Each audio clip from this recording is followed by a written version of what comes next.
que j'accomplisse ma course avec joie et le ministère que j'ai reçu du Seigneur Jésus. Actes chapitre 20, verset 24. Ma joie découlera du parfait accomplissement des choses pour lesquelles j'ai été créé et régénéré. Elle ne viendra pas du succès qui pourrait en résulter. La joie de notre Seigneur fut d'accomplir l'œuvre pour laquelle le Père l'avait envoyé. Et il dit « Comme mon Père m'a envoyé, moi aussi je vous envoie ». Si le Seigneur m'a confié un ministère, je dois le remplir loyalement et n'attacher de prix à ma vie que pour l'accomplir.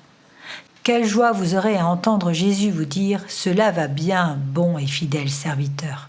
Nous avons tous à trouver notre place dans la vie, et au point de vue spirituel, nous la trouvons quand nous recevons une mission de la part du Seigneur.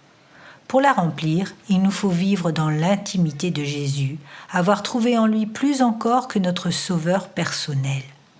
Je lui montrerai tout ce qu'il doit souffrir pour mon nom.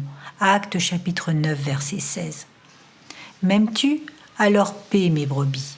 Nous n'avons pas à choisir notre service, mais à exécuter loyalement l'ordre de notre Seigneur que nous discernons lorsque nous sommes en communion intime avec Dieu. Si vous avez reçu un ministère du Seigneur Jésus, vous devez savoir que l'appel des circonstances n'est jamais à lui seul l'appel de Dieu. Les circonstances vous fournissent seulement l'occasion d'agir. Vous êtes appelé à être fidèle au ministère que vous avez reçu.